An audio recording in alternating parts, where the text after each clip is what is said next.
Welcome back to the Deep Dive. Today, we're really taking on a mission to solve what feels like the biggest paradox of modern life. It really is. The central question is, how do you chase these huge, ambitious, long-term goals without, completely burning out? Right, without sacrificing your mental health, your relationships, your actual freedom in the process. And the sources we've pulled together for this they're just extraordinary. We're blending some really ancient wisdom. I mean, we're talking about lessons from the Buddha and even the Cynic philosopher Diogenes. And mixing that with the sort of hyper-focused business minds of our time. Yeah. People like Warren Buffett, Steve Jobs. Exactly. And then we're layering on top of that some really deep psychological insights, like the concept of post-traumatic growth. Yeah. It's a wild mix. It seems almost impossible to connect all those dots, but the thread that runs through everything is this idea of playing the long game. This whole deep dive is about what sustainable success actually looks like. It's about simplifying, focusing, and avoiding that constant low-grade anxiety that modern ambition seems to generate. And our mission here really is to filter all of this down into the actionable stuff. Yeah. We want to help you shift your focus away from that cultural mantra of just do more, more, more. And move towards doing right. Precisely. And the one thing we have to protect, the foundational skill, is mental focus. The source material calls this the signal. And everything else. Everything else is just mu. It's Yeah. a Vietnamese word. It means interference, static, noise. Our job is to guard that signal from the noise. Okay, so let's start there. If we want to guard the signal, we have to begin where it's generated. We have to control the internal world. That's where the battle is won or lost. The moment you try to focus, you realize just how noisy it is in your own head. So our sources kick this off with a really simple, almost deceptive exercise. It's called the 24-Hour Positivity Challenge. The instruction is simple. Just try to speak only positively about your work, your health, your future for one full day. No complaining, no, I can't do this, no. Yeah, no caveats. So what's so fascinating about this isn't the positive thinking itself. It's what you discover when you try to do it. The revelation. You realize, usually within a few hours, that your default setting, the way you narrate your own life, it's disguised pessimism. Just normalize it, a constant low-grade worry. Exactly. This little challenge is like a cognitive mirror. It just suddenly shows you how much energy you're spending fighting the present moment with negative thoughts about the future. And speaking of fighting the present, the material goes right at the anxiety trap. It identifies two huge cognitive errors that we make like every single day. The first one they call the ultimate illusion, assuming we can read other people's minds. No, this one's huge. You walk into a meeting and the inner voice just starts, ring. They think I'm not qualified, or he definitely thinks this idea is stupid. Yeah, and the material is just so blunt about it, you can't read minds, period. And frankly, most people are so wrapped up in their own internal monologue. They're worried about what we think of them. Exactly. They don't have the bandwidth to be judging you that harshly. But the deeper path suggested here, the more powerful one, is to just embrace the attitude of who cares. That feels counterintuitive. We're usually told to seek validation. Why is who cares the better path? Because it's an expression of internal certainty. Think about the people you really respect. They're usually the ones who are so focused on their own path, their own purpose, that they aren't looking around for approval. We're not needy. Right. And when you stop wasting all that energy trying to manage what you think other people are thinking, all of that energy gets funneled back into your work, into your presence. That self-contained confidence is magnetic. That frees up so much mental space. Yeah. Okay, so the second cognitive error is maybe even more fundamental. Fearing uncertainty and believing we can predict the future. I love the line they use for this. It's just a wonderfully blunt corrective. You are not a god. Chuckles. Yeah, that'll do it. That phrase should be on a sticky note on everyone's computer. The constant, frantic need for certainty, trying to calculate every possible outcome of every decision, that is what leads to total burnout. Would you spin out? Yeah. Will this investment work out? Will my kids be okay? Is the market going to crash? And because we can't get a definitive answer, our ancient fight-or-flight system kicks in. Our body gets flooded with stress hormones, preparing for a physical threat, that is. No, it's purely imaginary. It's just a thought. So the relief comes from just accepting it, accepting that you can't control the future. That's the key. The moment you accept that the future is inherently uncertain, you free up all that energy you were wasting. You can finally ground yourself in the only thing you can control. Which is what you're doing right now. The quality of your effort in this moment. You shift from managing outcomes to managing inputs. And when things do go wrong, because they will, we need more than just survival skills. This is where the source material brings in post-traumatic growth, or PTG. This is so critical for the long game. This isn't some self-help idea. It's drawn from serious research on people who have been through profound suffering. We're talking survivors of death camps, major accidents. And the idea is that just getting back to normal, just avoiding PTSD, isn't the ceiling. Not even close. The ceiling is actively growing because of the adversity. It's about transforming pain from this permanent scar into a catalyst for, a profound personal awakening. So how does that happen? The material breaks it down into 4 key areas of growth. The first is a deeper appreciation for life. Right. When you've been that close to the edge, the simple act of being alive, of breathing, of having one more day, it becomes a genuine daily gift. It's not something you just take for granted anymore. The second thing is they see new paths. The trauma breaks their old, rigid mental models. Exactly. Adversity just shatters your assumptions about how life is supposed to work. It forces your mind open to new possibilities, which is vital for not getting stuck in the identity of being a victim. Third, they experience a huge deepening of their relationship. Because all the noise, all the superficial stuff, it just falls away. When you go through hell, you find out who's really there for you. Your connections become warmer, more real. And finally, they discover a hidden inner strength. This is where that old saying, what doesn't kill you makes you stronger, actually becomes true. You realize you can endure far more than you ever thought possible. You're not just surviving, you're leveraging the pain for spiritual profit. Okay, let's pivot from that emotional reframing to actually harnessing the brain itself.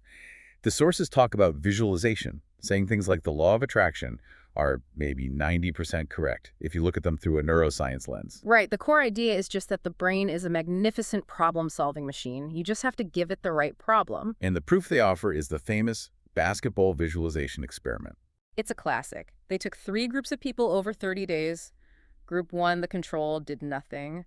Group 2 practiced shooting free throws for 20 minutes a day. Standard physical practice. Right. And Group 3, they only mentally practiced. They sat in a chair and vividly visualized making perfect free throws. They never touched a basketball. And the results were pretty wild. They were shocking at the time. The physical practice group, they improved by 24%. Makes sense. But the visualization group, they improved by 23%. Okay, wait, I have to jump in here for the listener. Yeah. Are you seriously saying that if I just sit on my couch and visualize running a marathon, I'll get the same cardiovascular benefit as someone who's actually training? Because that can't be right. That's the perfect question, and it's a critical clarification. No, you absolutely will not get the cardio benefit. You won't build muscle mass. But here's the insight for our deep dive. The brain doesn't fully distinguish between that vivid mental rehearsal and the actual physical act when it comes to firing neural pathways. Ah, so it's about the wiring. It's all about the wiring. When that group imagined the perfect shot, the same parts of their brain lit up as if they were really on the court. They were strengthening the muscle memory, the mental roadmap for success, even while sitting still. You're laying down the tracks, neurologically, for future success. Your brain starts looking for ways to close the gap between your reality and that vivid image you fed it. Precisely. So if the brain is this powerful goal-seeking machine, why does this stuff, like the law of attraction, fail for so many people? The material points to 4 common mistakes that basically break the whole process. Mistake number 1. We don't give the machine a clear problem to solve. Instead, what do? We distract it, we numb it with TV, social media, whatever. We fill it with noise so it never has a chance to focus on the signal. Mistake number 2. Trying to solve unsolvable problems. This is a big one. The brain gets stuck in a loop. We feed it things like past regrets, or we try to logically fix a toxic relationship that isn't based on logic. The only solution there is acceptance, not more problem solving. It's a waste of energy. Okay, mistake number 3 is, I think, the most common one. We give it contradicting problems. Yes, you're hitting the gas and the brake at the same time.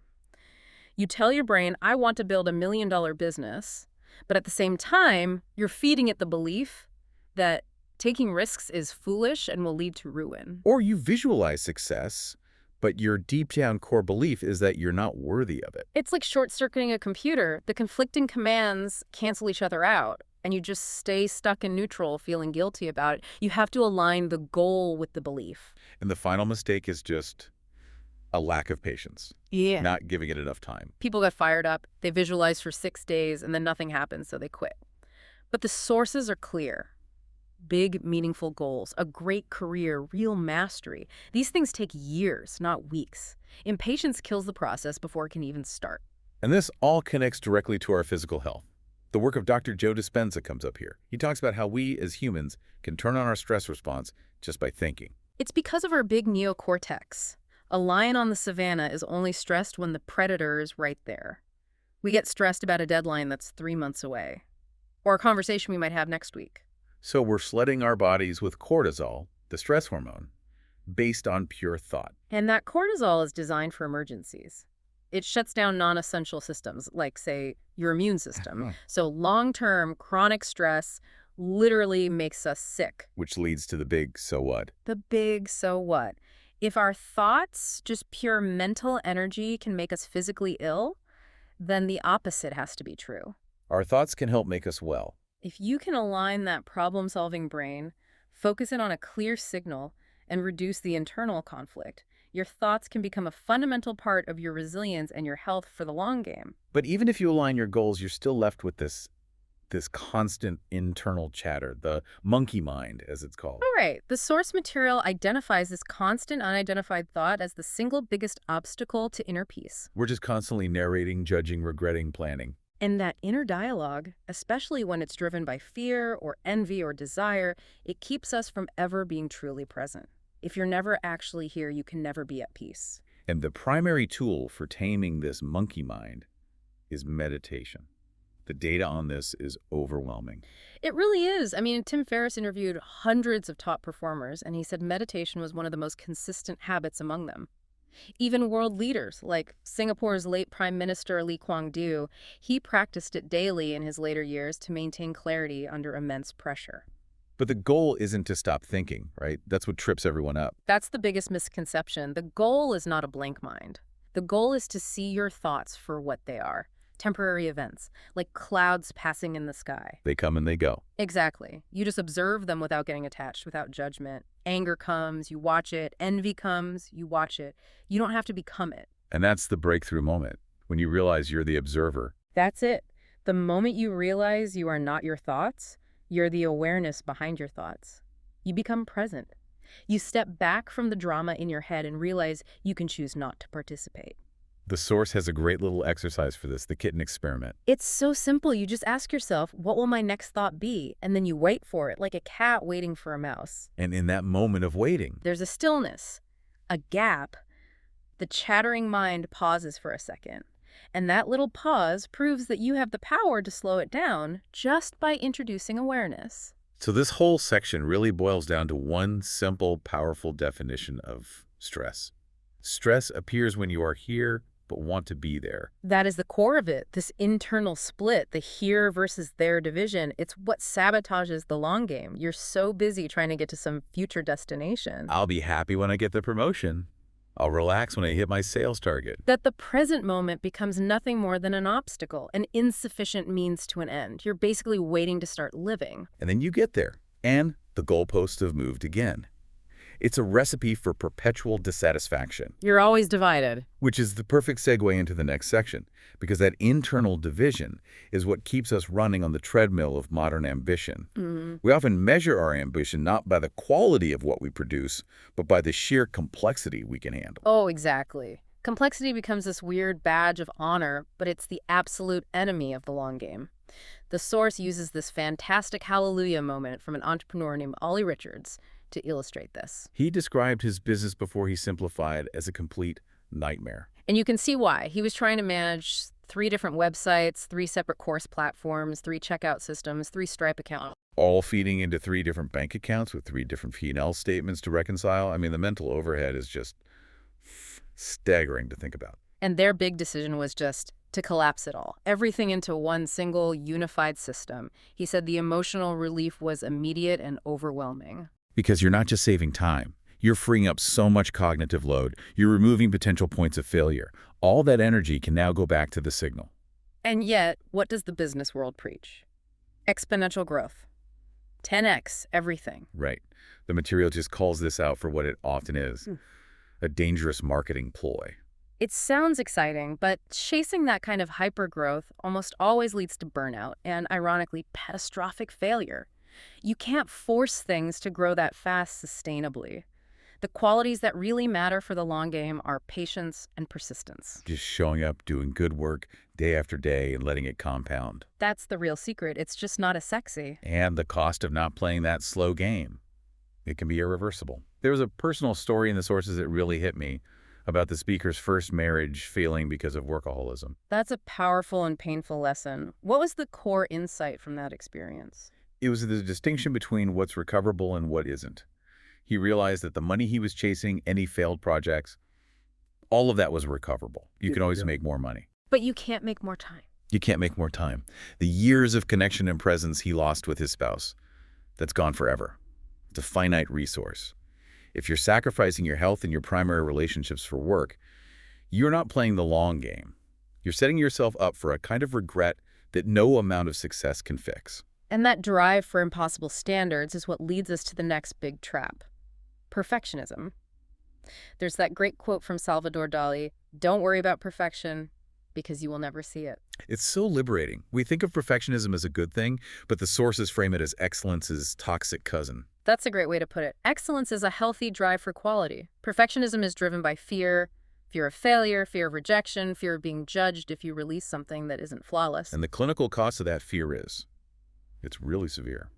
The material links perfectionism to a whole list of serious issues: depression, anxiety, despair, chronic low self-esteem, even poor physical health. It's just a slow psychological grinding down. It creates this totally disproportionate amount of stress.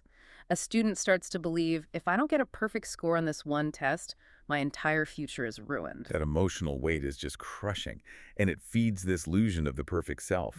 We're all supposed to be becoming the best version of ourselves. Which the material argues is just a distraction from a simpler truth.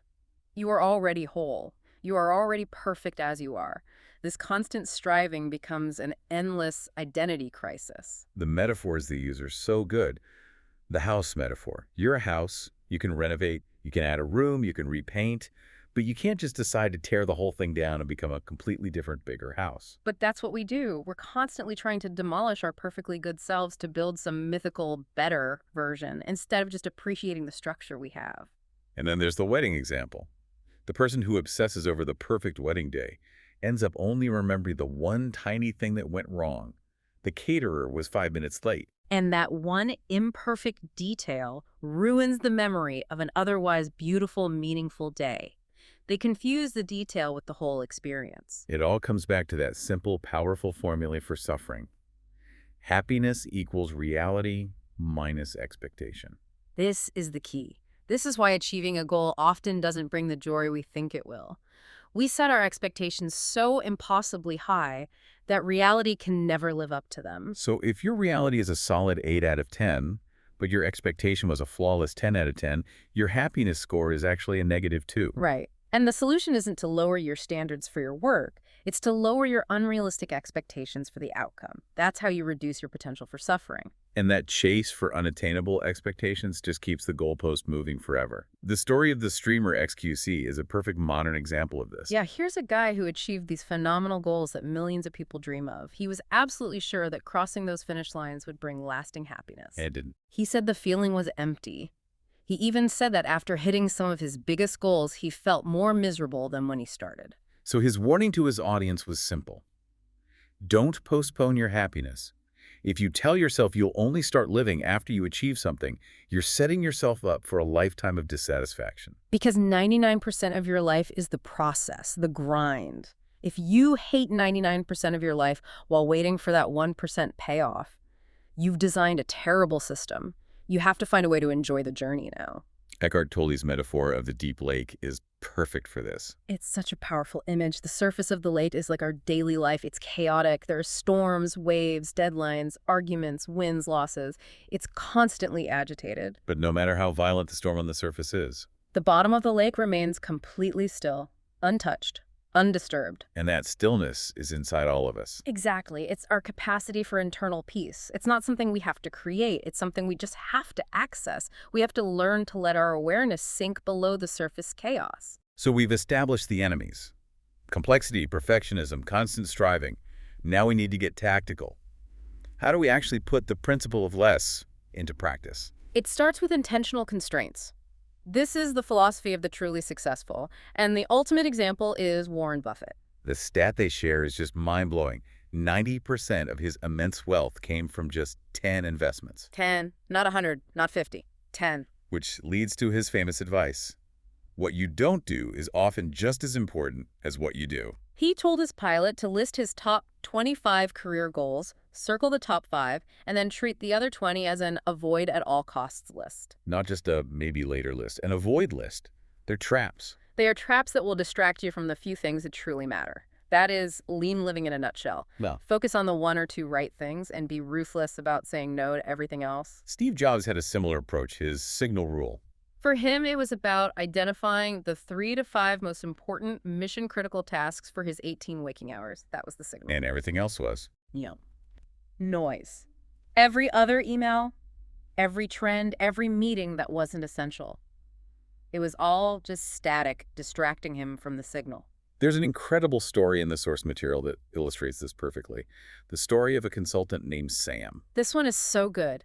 His company offered him an early retirement package, but he loved his work and didn't want to leave completely. So his mentor gives him this genius piece of advice. He says, stay, but only do the work you would do if you were an outside consultant. And don't tell anyone. What a brilliant constraint. He was only allowed to do the high-value, high-impact work that someone charging, $1,000 an hour would do. So he starts systematically saying no. He doesn't ask, is this important? He asks, is this the most important thing I could be doing right now?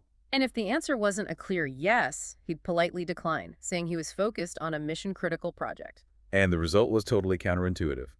His colleagues were a bit annoyed at first, but then they started to respect him more. He got all his time back. His thinking became sharper. He was doing less work, but the quality of that work went through the roof. The constraint didn't limit him, it elevated him. Sam's story is just a real-world application of the 80-20 rule. But the sources give a specific exercise for applying this ruthlessly. It's a two-part question. First, the positive side. What 20% of my activities, clients, or relationships are generating 80% of my positive results, my income, my happiness? So you identify your high-leverage points and double down on them. Exactly. And then the second question, the elimination question. What 20% of activities or people are generating 80% of my headaches, my stress, my negative feelings? This is the new list, the noise list. Right. And the source warns that when you actually write this down, 95% of your answers will feel absurd. You'll see that the client who takes up half your time only brings in 10% of your revenue. We confuse being busy with being effective. All the time. But the goal is to find that 1 or 2 gems on the pain list that, if you eliminated them today, would immediately remove 80% of the friction in your life. And if you get stuck on this, if you start overcomplicating it, there's a great mental shortcut they offer. If this were easy, what would it look like? That question just cuts through everything. It bypasses all the mental roadblocks we put up about why something has to be difficult. We default to complex solutions because they feel more, serious. But the simplest path is almost always the most powerful and sustainable one. Simplicity is the path of mastery. And this focus on simplicity leads to another key idea. You don't find time, you create it. I love the contrast they draw between the unlean person and the lean person. The unlean person is always looking for a spare hour to do their deep work. They're hoping for a gap in their schedule. And they're always defeated by randomness. The urgent email, the unexpected phone call. Their most important work depends on luck. Whereas the lean person actively creates that time, they lock it down. They use time blocking. They treat deep work like a non-negotiable meeting with themselves. The example they give is simple. 8:00 to 9:30 a.m. is a protected block.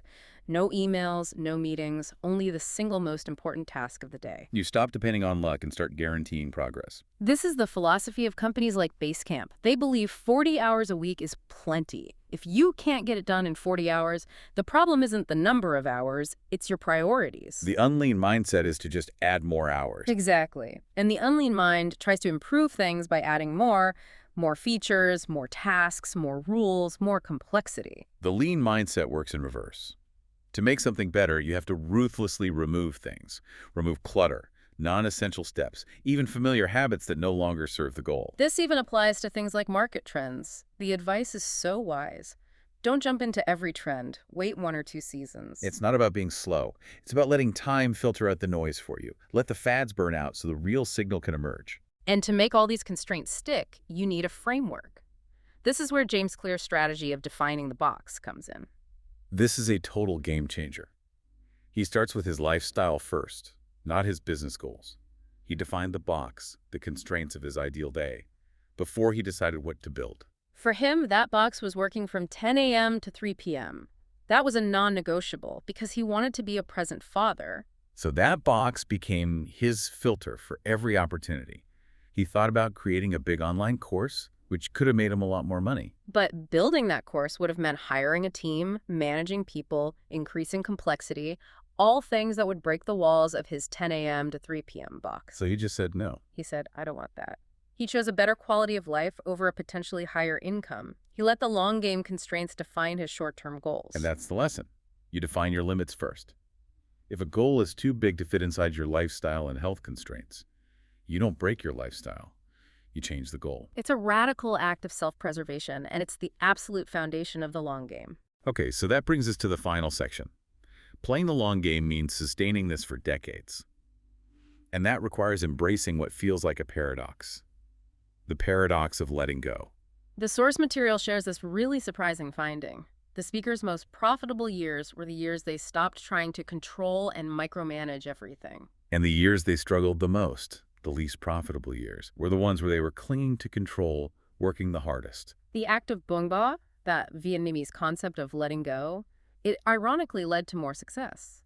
It's about trusting the process, trusting your team, and knowing when deep rest is a strategic move, not a weakness. We even see this in elite competition. The pro gamer who took a full year off and came back to place second in the World Championships. That rest wasn't a break from his career, it was an investment in it. Sustained peak performance requires deep, intentional recovery. It fundamentally changes how you view your daily work. There's the story of the creator who cut their work week from over 50 hours down to 25, with no drop in productivity. Because they were finally able to see that most of what they were doing was just busy work, noise. The long game isn't about how much you can cram into one day. It's about what you can sustain over 10 years. Which means working slowly, working deeply, and taking real time off. Working deep, not working long. But slowing down doesn't mean you're aimless. It means you're aligning your work with your actual passion, not just external rewards. The story of Alex Hormozi is a perfect example. He's very open about his early failures. His first 3 companies all crashed and burned precisely because he was so desperate for them to succeed. He was all pressure, all focused on the money. But his 4th company, the one that became a massive success, started as a low-pressure side project, something he genuinely enjoyed. It felt like a hobby. And because he loved the process, the inevitable challenges felt like fun puzzles to solve, not like a desperate fight for survival. The insight here is so powerful. Success often shows up when you stop trying to force it. When you focus on the intrinsic value, the joy of the work, helping people, the money tends to follow in this weirdly effortless way. It's Steve Jobs' inner compass. If you had all the money in the world, what would you still do? The thing that makes your heart beat fast, that's your purpose. That's what will sustain you for decades. And when you commit to that long game, your ultimate priorities have to shift. It can't be about just accumulating wealth. It has to be about protecting your health and maximizing your time. This is the die with zero philosophy. It's such a provocative idea. The core concept is that the utility of money, its usefulness, declines sharply with age. $1 million is a lot less useful to you when you're 90 and in poor health than when you're 40 and vibrant. You can't really use it for big experiences anymore. This hammers home the point. Your health is fundamentally more valuable than your money. No amount of wealth can buy back your physical capacity to enjoy life. So the advice is to strategically trade your money for free time, especially in middle age. Right. Outsource the chores. Pay for the shorter commute. Buy back your time so you can use it for experiences while you still have the health to enjoy them. The final calculation of that philosophy is brutal. If you die with $1 million left in the bank, that represents $1 million worth of experiences you didn't have. You missed out. The goal is to maximize your life, not your bank account at the end. And to do that, you have to address the root of the whole treadmill, the endless cycle of wanting more. This brings us back to the Buddha. Here's a guy who was a prince. He had everything, wealth, a beautiful family, perfect comfort, and he was still miserable. He realized that chasing new pleasures just makes everything you already have seem dull. This is hedonic adaptation. You buy the fancy new car. For a week, it's amazing. Then it just becomes your car. The thrill is gone, and now you need something newer, better, more expensive to get that feeling back. The treadmill just speeds up. So we come back to that happiness formula one last time. Happiness equals have divided by want. And now we see the real strategy. It's not about endlessly trying to increase the have side of the equation. The most powerful move is to consciously reduce the want side. When you reduce your wants, the result of that equation gets closer and closer to infinity. You feel rich right now with what you have because your needs are few. This is the wisdom of Diogenes, the philosopher who lived in a barrel. When Alexander the Great, the most powerful man in the world, offered him anything he wanted, Diogenes just asked him to move out of his sunlight. Alexander, who had everything, felt poor in the face of a man who needed nothing. And that's the lesson. The more expensive your lifestyle, the more you need, the more headaches you have just to maintain it all. You're less free, not more. So for the long game, you have to ask yourself, what is my enough number? How much do I actually need to live the life I've defined in my box? When you know that number, you can see how much of your current effort is being spent chasing things you don't even need to be happy. This deep dive has really laid out a powerful and honestly a very counterintuitive roadmap for playing the long game. It really is a total shift in thinking, away from complexity and towards intentional simplicity. So the key takeaways for you, the listener. First, ruthlessly simplify. Whether that's collapsing 3 business systems into one or just identifying your 3 to 5 most important tasks and calling everything else what it is. You. Noise. Second, you have to actively create and guard your focus. You don't find time, you make it. You lock down those non-negotiable blocks for your deepest work. And finally, the long game is about reprioritizing. It's putting health, time, and real relationships ahead of hypergrowth and perfection. Remember James Clear's rule. If the goal doesn't fit the lifestyle, change the goal, not the lifestyle. Sustainability is the only true metric of success in the long run. So we want to leave you with one final thought to explore this week. We've talked about how true freedom comes from defining enough. So the question is, if you were suddenly free from all that internal pressure to rush and strive, what would you actually choose to do? Think about it. Can you list 3 to 5 things that make you genuinely happy that require absolutely no money? A quiet morning, a long walk, a deep conversation with a friend. If happiness really comes from reducing the want and mastering the present moment, how much of your current high-effort life is spent chasing external things that ultimately you don't actually need to feel fulfilled right now? The answer to that question might be the next signal you need to follow.